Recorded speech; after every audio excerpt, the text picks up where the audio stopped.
4 months, I'd sensed a chill creeping into our marriage, a subtle but unmistakable wedge driving us apart. My wife, the person I cherished and trusted above all else, was drifting away from me, and it stung like nobody's business. At first, it was little things. A snippy response when I asked about her day, her phone mysteriously glued to her side, or those late nights at the office that conveniently spilled into weekends. I tried to brush it off, convincing myself it was just work stress or a temporary rough patch. But doubt gnawed at me, relentless, like a dog with a bone, whispering that something was seriously off. One night, the truth smacked me in the face. We were sprawled on the couch, half watching some mindless TV show, when she left her phone unguarded for once. Curiosity got the better of me and I peeked. What I found wasn't innocent texts from a coworker or a gal pal. They were intimate, secretive messages from some guy she'd been sneaking around with. My heart plummeted, but I kept my cool. No way was I gonna lose it right then. I needed rock-solid proof, not just a gut punch from my imagination. I had to know how far this betrayal went. The days after were pure torture. I turned into a private eye, watching her every move, every text she sent, every errand that didn't add up.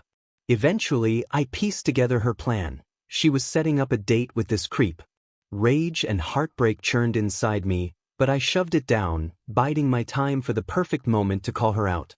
I wasn't going it alone, though.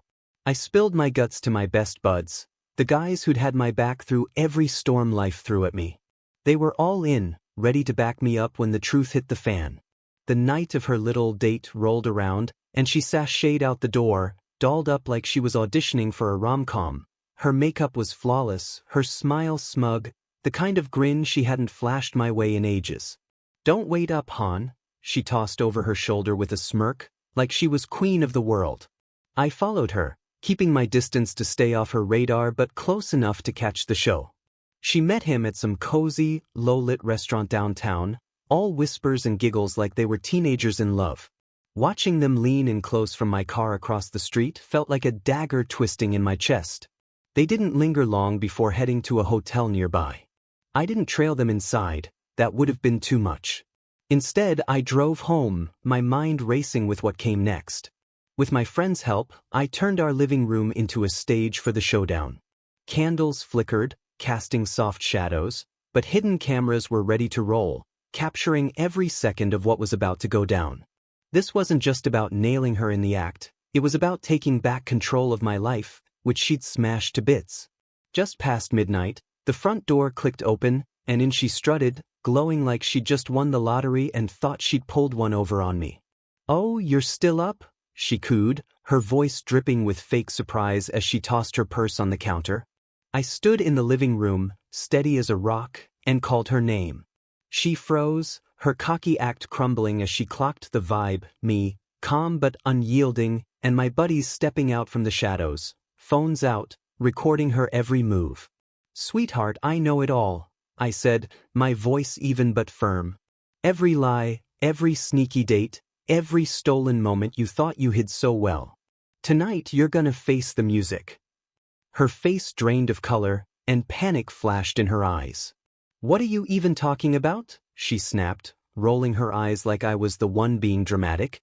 But the evidence, screenshots of her texts, videos of her cozy dinner, closed in like a trap she couldn't wiggle out of.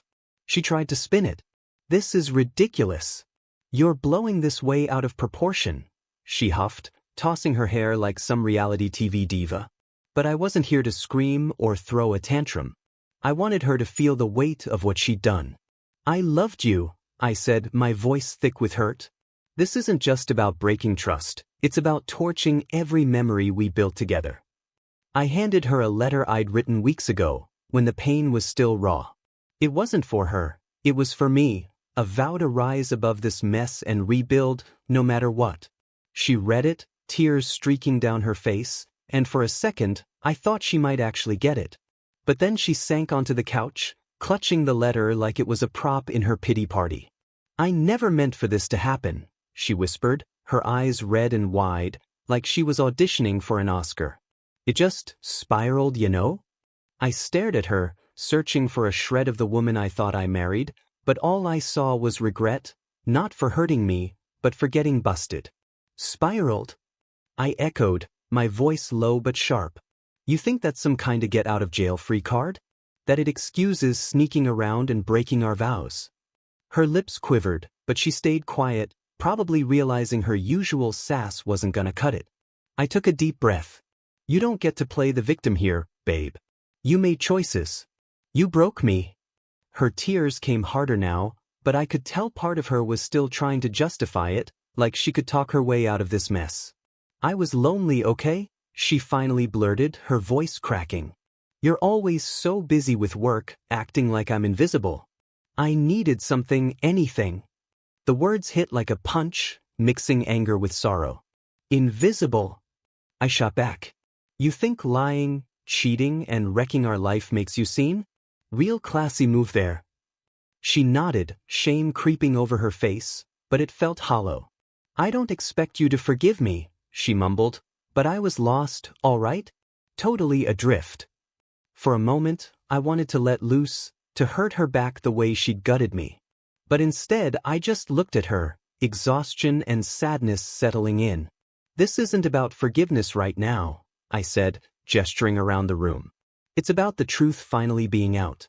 Now we deal with what's next. I walked to the window, staring into the night, my mind a whirlwind.